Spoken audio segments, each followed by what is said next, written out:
Regarde bien cette poêle dans ton placard. Tu sais, celle avec le revêtement noir qui commence doucement à s'écailler sur les bords, ou cette machine à café à écran tactile qui a mystérieusement rendu l'âme pile 14 mois après son achat, juste après la fin de la garantie Darty. Si tu es honnête avec toi-même, tu en es probablement à ton 3e ou 4e jeu de casserole depuis quelques années. Et le pire, c'est que tu as l'impression que c'est de ta faute. Tu te dis que tu as dû frotter trop fort ou utiliser la mauvaise spatule. Laisse-moi te dire une vérité libératrice, ce n'est pas ta faute. On a arrêté de fabriquer les ustensiles de cuisine pour qu'ils durent. On les conçoit aujourd'hui pour qu'ils se déforment, se rayent et finissent dans une benne de déchetterie au bout de 18 mois. Pendant que tu retournes sagement faire la queue chez Boulanger ou Carrefour pour racheter la même cochonnerie à 40 €. Pourtant, souviens-toi de la cuisine de ta grand-mère ou de celle de ta mère. Dans un coin de la gazinière, il y a cette vieille cocotte en fonte lourde ou cette sauteuse en inox qui ont traversé les décennies sans prendre une ride. Elles sont plus vieilles que toi et elles fonctionnent encore parfaitement. Aujourd'hui, on va briser le cercle vicieux de la surconsommation en cuisine. Je vais te prouver qu'il existe encore des outils fabriqués dans les règles de l'art selon les vieilles méthodes, par des maisons qui n'ont jamais vendu leur âme au marketing de masse ni délocalisé leur savoir-faire à l'autre bout du monde pour économiser 3 sous sur le dos du consommateur. En réalité, tu n'as besoin que de quelques pièces maîtresses dans ta cuisine. Si tu choisis les bonnes, tu n'achèteras plus jamais un seul ustensile de toute ta vie. Je vais te montrer exactement ce qu'elles sont, d'où elles viennent et pourquoi 90% de ce que tu trouves en rayon actuellement n'est que de la camelote jetable habillée d'un joli packaging design. Mais avant d'entrer dans le vif du sujet, il faut que tu comprennes comment l'industrie culinaire en est arrivée là. Parce que ce grand gâchis n'est pas un accident de parcours. Dans les années 1970, un géant de la chimie nommé Dupont a découvert qu'il pouvait vendre des poêles sur lesquels les œufs glissaient tout seuls, sans une goutte de beurre. C'était la révolution du téflon. Sur le papier, c'était magique. Pas de matière grasse, un coup d'éponge et c'est propre. Sauf qu'on a oublié de te préciser un petit détail technique. Ce revêtement anti-adhésif s'use inévitablement, se raye à la moindre maladresse, libère des microplastiques et des composés chimiques éternels comme les PFAS directement dans ta blanquette de veau, et dégage des fumées toxiques si tu as le malheur de l'oublier sur une plaque à induction en position maximale. Résultat ? Ton ustensile devient inutilisable et dangereux au bout de 2 ans. Et c'est là que le piège marketing se referme. Le but secret de cette industrie n'a jamais été de te vendre une seule bonne poêle pour la vie. Leur modèle économique repose sur la récurrence. Ils veulent te vendre 10 poêles sur 20 ans. Ils ont transformé l'équipement de la maison en un abonnement déguisé, en un produit consommable jetable au même titre que l'essuie-tout ou les éponges. Et cette logique toxique est désormais partout. On te vend de l'antiadhésif de nouvelle génération, du revêtement céramique soi-disant écologique, de l'aluminium infusé au titane. Ce sont juste des noms différents pour masquer la même entourloupe. Une fine pellicule de surface qui va s'altérer, sauter ou s'user, t'obligeant à repasser à la caisse. Tous les 3 ans, le marketing nous sort un nouveau matériau miracle. Et tous les 3 ans, les consommateurs se font avoir. Pendant ce temps-là, la vieille fonte de mamie et la casserole en acier inoxydable achetée en 1980 continuent de faire le travail sans broncher. Pourquoi ? Parce qu'un véritable outil de cuisine n'a pas besoin de gadgets ni de revêtements magiques. Il a juste besoin d'être bien né, conçu avec des matériaux bruts, denses et nobles comme l'acier, l'inox de qualité ou la fonte d'épaisseur. Les rapports trimestriels des multinationales cotées en bourse ont sacrifié la qualité sur l'autel de la rentabilité. Mais heureusement, quelques bastions de résistance technique existent encore. Mettons les pieds dans le plat et analysons de plus près ce que l'on te propose dans les rayons de la grande distribution et des cuisinistes. Tu as déjà vu ces boîtes magnifiques, empilées sur les têtes de gondole chez Darty ou Boulanger, avec des photos de chefs souriants et des promesses de technologie spatiale ou de revêtement diamant. On va décortiquer ces pièges marketing un par un, chiffres et données d'ateliers de réparation à l'appui. Si tu as acheté l'une de ces marques récemment, prépare-toi, car on va parler d'ingénierie financière déguisée en ingénierie culinaire. Commençons par un classique absolu du design contemporain que tu as forcément vu passer sur les réseaux sociaux ou dans les boutiques branchées de décoration type Maison du Mot, ND ou dans les concept stores parisiens. Je veux te parler de la marque Greenpan ou Greenlife, qui appartiennent toutes les deux au mastodonte de l'industrie thermique, le groupe d'origine belge The Cookware Company. Ils ont bâti tout leur empire sur une promesse redoutable d'efficacité marketing. la céramique saine, écologique, sans PFAS, sans PTFE, sans plomb et sans cadmium. Le positionnement est parfait pour le maître de maison moderne qui veut prendre soin de la santé de ses enfants. Le problème, c'est que sous la bannière de l'écologie, on te vend une illusion à courte durée de vie. Techniquement, ce revêtement qu'ils appellent thermolant est ce qu'on appelle en chimie un gel silice, une sorte de verre liquide appliqué sur une base d'aluminium. Lors des premiers mois d'utilisation, c'est un bonheur, les aliments glissent parfaitement. Mais les experts en laboratoire culinaire et les rapports techniques des associations de consommateurs sont formels. La céramique est un matériau intrinsèquement fragile et poreux à l'échelle microscopique. Au fil des chocs thermiques répétés sur nos plaques de cuisson modernes, la structure moléculaire de surface se dégrade. Les graisses de cuisson s'infiltrent dans les micro-fissures invisibles à l'œil nu. En moins d'1 an, ta poêle écologique commence à attacher. Les œufs au plat se transforment en bouillie, le fond brunit et devient impossible à nettoyer. En magasin, ce genre de poêle ou de sauteuse te coûte facilement 60 à 80 € l'unité. Faisons le calcul concret du coût par année de service, l'indice ultime de rentabilité pour ton portefeuille. Si tu payes ta poêle Greenpan 70 € chez Dubruit dans la cuisine et qu'elle perd ses propriétés antiadhésives en 18 mois, ton coût de service est de près de 47 € par an pour un simple outil de cuisson. Pour ce prix-là, tu payes le budget marketing de la maison mère, pas de l'ingénierie durable. C'est un verdict implacable. Sous couvert de naturalité, on te recycle le concept de la poêle jetable. Faisons une transition rapide par un autre phénomène qui envahit nos cuisines connectées et nos petits appartements urbains. C'est la mode des sets de casseroles multifonctions à poignées amovibles, bon marché. Vendus sous des marques de distributeurs ou des licences d'importation massive que tu trouves pour 3 fois rien sur Cdiscount ou dans les bacs de supermarchés comme Carrefour ou Leclerc. Prenons le cas des gammes d'entrée de vie, souvent fabriquées en aluminium ultra fin de moins de 2 mm d'épaisseur, dotées d'une poignée mécanique en plastique bas de gamme. Le cahier des charges de ces produits est dicté par la réduction maximale des coûts de fabrication en usine asiatique pour proposer des prix d'appel imbattables à 49 € le set complet de 10 pièces. Qu'est-ce qui se passe dans la réalité de ta cuisine ? Dès que tu poses cette casserole fine sur une plaque à induction puissante ou sur un brûleur à gaz, la chaleur se concentre au centre. C'est de la physique de base. L'aluminium trop fin n'a pas la masse nécessaire pour distribuer l'énergie de manière uniforme. Ton steak brûle au milieu pendant que les bords restent tièdes. Pire encore, le métal subit ce qu'on appelle une déformation thermique permanente. Le fond de ta poêle se bombe. Elle ne repose plus à plat sur ta plaque vitrocéramique, ce qui détruit son rendement énergétique et augmente tes factures d'électricité. Quant à la fameuse poignée amovible en plastique injectée, le mécanisme à ressort interne finit par prendre du jeu à cause de la chaleur du foyer. Un beau dimanche, alors que tu transportes ta casserole pleine d'eau bouillante pour les pâtes, le plastique lâche ou se déclipse. C'est le danger de brûlure directe au milieu de la cuisine.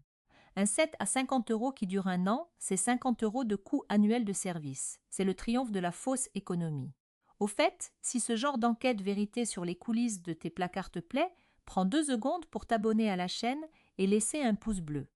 C'est ce qui nous permet de rester totalement indépendants des marques et de continuer à démonter les discours publicitaires pour protéger ton budget familial. Mais passons maintenant à un morceau encore plus gros. Un cas d'école de la dégradation de qualité liée au rachat par des fonds d'investissement et des holdings internationales. Parlons de la marque historique d'origine allemande Pyrex. Attention, je ne parle pas de leurs plats en verre borosilicate traditionnels qui restent d'excellents produits, mais de leur diversification agressive dans le domaine des poêles et casseroles en métal avec revêtement, que tu vois partout chez Conforama, BET ou en promotion dans les supermarchés Auchan. La marque Pyrex pour la zone Europe, Moyen-Orient et Afrique a été rachetée et exploitée par différentes entités corporatives, notamment le groupe International Cookware, devenu récemment la Maison française du verre. Pour capitaliser sur la réputation légendaire de solidité du verre Pyrex de nos grands-mères, les équipes marketing ont apposé ce logo historique sur des gammes de poêles en aluminium revêtu d'origine industrielle standardisée. En ouvrant la boîte, tu crois acheter la robustesse éternelle, mais sur le terrain, l'épaisseur du métal est décevante. Les rivets de la poignée sont fins et le revêtement anti-adhésif ne résiste pas aux sessions de cuisson quotidiennes d'un foyer de 4 personnes. Au bout de quelques mois d'utilisation pour saisir des pommes de terre sarladaises ou faire des escalopes, le fond commence à peler. C'est la désillusion totale pour le consommateur qui a dépensé 40 € en pensant acquérir un héritage industriel. Le coût par année de service explose car l'objet doit être renouvelé constamment. Le verdict est sans appel. Utiliser un grand nom du patrimoine industriel pour vendre du métal léger revêtu de plastique, c'est une technique de piratage de confiance. Maintenant, gardons le coup le plus fort pour la fin de cette section. La marque que tout le monde possède, celle qui s'est installée dans l'inconscient collectif des Français depuis les années 1950, au point d'être devenue un nom commun, Tefal. Fondée à Sarcelles en 1956, fleuron de l'industrie française racheté par le géant mondial CB en 1968, Tefal est l'inventeur historique de la poêle anti-adhésif en aluminium. C'est le cas le plus cynique de l'industrie de l'obsolescence consentie. Tout le monde en France a eu une poêle Tefal avec son fameux point rouge central, le thermospot censé indiquer la température idéale de cuisson. C'est une merveille de marketing sensoriel. Mais que se cache-t-il derrière cette usine géante de Rumilly en Haute-Savoie qui produit des centaines de milliers de pièces par jour? Une stratégie implacable de renouvellement perpétuel. Tefal maîtrise parfaitement la formulation de ces revêtements à base de PTFE, le polytétrafluoroéthylène. Ils ont beau l'appeler Titanium Excellence, Force, ou y ajouter des couches successives de renfort, la réalité physique de ce matériau reste inchangée, il est tendre. Il craint les fourchettes en métal, il déteste les surchauffes, et sa durée de vie en utilisation normale dépasse rarement 2 ans avant de montrer des signes de fatigue visibles. Les enquêtes journalistiques et les études environnementales ont mis en lumière pendant des décennies la problématique des composés chimiques utilisés dans la fabrication de ces polymères. Même si la marque affiche fièrement PFOA gratuit depuis des années, elle utilise d'autres substances de la famille des PFAS pour l'application industrielle de ces couches antiadhésives. Lorsque tu te tiens dans le rayon chez Carrefour ou Leclerc devant le présentoir géant Tefal, tu vois des poêles à 35 ou 45 €. Ça semble accessible, cela correspond à peine 2 ou 3 heures de travail au SMIC, alors on l'achète sans réfléchir, parfois en profitant d'une vignette de réduction ou d'une offre fidélité de l'hypermarché. Mais faisons les comptes sur le long terme d'une vie de cuisinier. Si tu remplaces ta poêle Tefal à 40 € tous les 2 ans, sur une période de 20 ans de vie active à la maison, tu vas dépenser 400 € uniquement pour cet outil de cuisson de base. 400 € de budget familial jeté directement à la poubelle et enfoui dans les décharges. Tout cela pour un produit dont la base en aluminium léger offre une inertie thermique métre, incapable de te donner une vraie belle croûte caramélisée sur une viande rouge sans que le jus ne se mette à bouillir. C'est le cœur même du système que nous dénonçons. Une multinationale ultra puissante qui a réussi à faire accepter aux ménages français l'idée qu'une poêle est un consommable jetable. Un objet qui s'use normalement et qu'on doit racheter régulièrement pour faire tourner les usines de la maison mère. Ils ont transformé un outil de ferronnerie historique en un produit de commodité à obsolescence intégrée. C'est le sommet absolu de la stratégie marketing, triomphant de la durabilité de l'ingénierie. Après avoir démonté les illusions du marketing de la poêle jetable, changeons radicalement de perspective. Oublions les promesses en plastique et les discours d'actionnaires. Entrons dans le monde des objets qui ont une âme, construits par des ingénieurs et des artisans qui croient encore à la durabilité absolue. On va passer en revue le classement des perles cachées et des valeurs sûres de la cuisine, des outils authentiques qui durent toute une vie et que tu seras fier de léguer à tes enfants. Pas de blabla publicitaire ici, juste de la physique, des métaux lourds et des mathématiques financières appliquées à ton budget. Commençons ce tour d'horizon par l'outil de base le plus accessible pour entamer ta transition vers le durable. La poêle en fonte brute. Le matériel source évoque une fonderie américaine mythique du Tennessee, mais en France, nous n'avons pas besoin d'importer de la fonte de l'autre bout de l'Atlantique.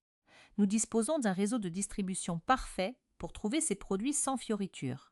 Si tu cherches de la fonte brute de tradition, abordable et indestructible, tu peux te tourner vers des modèles de fonderie traditionnelles européennes ou des marques d'entrée de gamme technique comme Skep-Schult ou les versions brutes distribuées par les enseignes spécialisées comme Dubruy dans la cuisine. Voire dénichées sur des plateformes comme Amazon.fr pour moins de 45 €. Qu'est-ce que tu achètes pour ce prix? Du fer et du carbone. C'est tout. Pas de chimie, pas de téflon. Une poêle lourde, coulée d'un seul bloc dans un moule de sable, préculottée en usine avec de l'huile végétale. Quand tu la prends en main chez toi, tu ressens immédiatement sa masse. C'est cette épaisseur de paroi de plusieurs millimètres qui lui confère une inertie thermique unique. Elle met un peu de temps à chauffer sur ton induction ou ton gaz, mais une fois qu'elle est chaude, elle accumule une énergie colossale. C'est l'outil ultime pour griller une pièce de bœuf ou rissoler des pommes de terre. Son entretien demande une petite habitude. Pas de lave-vaisselle, un simple rinçage à l'eau chaude, un séchage immédiat et une fine goutte d'huile au chiffon pour la protéger de l'humidité. Mais en échange, chaque cuisson renforce son culottage naturel. Elle devient de plus en plus noire, de plus en plus lisse, de plus en plus anti-adhésive avec les années. Parlons argent. Une poêle en fonte brute à 45 € qui ne peut techniquement pas casser ni s'user, possède une durée de vie virtuellement infinie. Disons 50 ans pour être modeste. Son coût par année de service est de 90 centimes d'euros, moins d'1 € par an. Le point faible ? Elle pèse lourd au bout du bras, elle interdit le geste du cuisinier qui fait sauter ses crêpes d'un coup de poignet et elle demande de la rigueur après le repas pour éviter la rouille. C'est le choix du puriste méthodique. Si tu fais partie de ceux qui refusent les contraintes d'entretien et exigent un ustensile qui passe au lave-vaisselle sans sourciller, ton salut architectural réside dans l'acier inoxydable multicouche, ce qu'on appelle l'inoxclad. C'est ici que l'ingénierie prend tout son sens. Le standard absolu de cette technologie a été inventé par un métallurgiste de génie et cette exigence technique se retrouve aujourd'hui chez notre fleuron national basé dans le Doubs depuis les années 1980, la marque Christelle, ou sa contrepartie haut de gamme internationale de la galaxie du groupe SEB pour les puristes de l'inox collé à chaud. Prenons une sauteuse ou une poêle en inox de la gamme Christelle Castel Pro ou sa version équivalente à 3 ou 5 couches de métaux superposés. Ces ustensiles sont de véritables chefs-d'œuvre de physique appliquée. L'inox de nuance 1810 est un matériau formidable pour la santé et la neutralité des saveurs, mais c'est un très mauvais conducteur thermique. L'astuce des ingénieurs consiste à encapsuler une feuille d'aluminium pur, voire de cuivre, entre deux parois coiffées inoxydables, et ce, non pas seulement sur le fond, mais en remontant tout le long des parois latérales. Quand tu déposes ta poêle sur ton foyer à induction, la chaleur se propage de manière instantanée et parfaitement uniforme de la base jusqu'au bord supérieur. Fini les zones froides où les aliments collent, fini les déformations thermiques. C'est le matériel des grands chefs étoilés. En magasin, au Bon Marché ou aux Galeries Lafayette Maison, une belle poêle multicouche de ce calibre se négocie autour de 180 à 220 €. C'est un investissement sérieux qui correspond à environ 2 journées de travail au SMIC. Mais faisons l'analyse comptable. Cet inox de qualité chirurgicale ne craint ni les couteaux, ni les éponges grattantes, ni les détergents agressifs du lave-vaisselle. Les poignées rivetées en inox massif ne prendront jamais de jeu. Cet outil traversera les 3 prochaines décennies sans perdre un seul % de ses performances d'origine. À 200 € pour 30 ans d'utilisation quotidienne, on arrive à un coût de service de 6,60 € par an. C'est 3 fois moins cher que de racheter des poêles jetables de supermarché. C'est l'achat ultime de la maturité pour ta cuisine, pour le 3e pilier de ta cuisine, l'outil indispensable pour les soupes, les daubes dominicales, le pot-au-feu et le pain cocotte, il n'y a qu'un seul choix possible. La cocotte en fonte émaillée. Et ici, nous jouons à domicile puisque la référence mondiale absolue est implantée en France depuis 1925 à Fresnoy-le-Grand dans l'Aisne. Je parle bien sûr de Le Creuset sans oublier son éternel rival alsacien Staub. Acheter une cocotte Le Creuset neuve aujourd'hui, c'est une expérience sensorielle et patrimoniale. Chaque pièce est unique, coulée dans un moule de sable individuel détruit après la cuisson, puis inspectée à la main par des artisans experts. Ce que tu payes au prix fort, environ 350 € pour un modèle classique de taille familiale, c'est la maîtrise absolue de la vitrification de l'émail. Ils appliquent plusieurs couches d'un émail liquide ultra dense, cuit à plus de 800 degrés. Cet émail est d'une robustesse exceptionnelle. Il résiste aux acides de la tomate ou du vin blanc sans jamais piquer, il ne retient pas les odeurs, il n'a pas besoin de culottage et il se nettoie d'un simple coup d'éponge après un court trempage.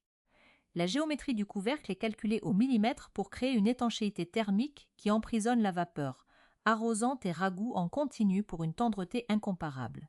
C'est l'objet de transmission par excellence. Ma propre mère utilise une cocotte Le Creuset reçue en cadeau de mariage en 1983.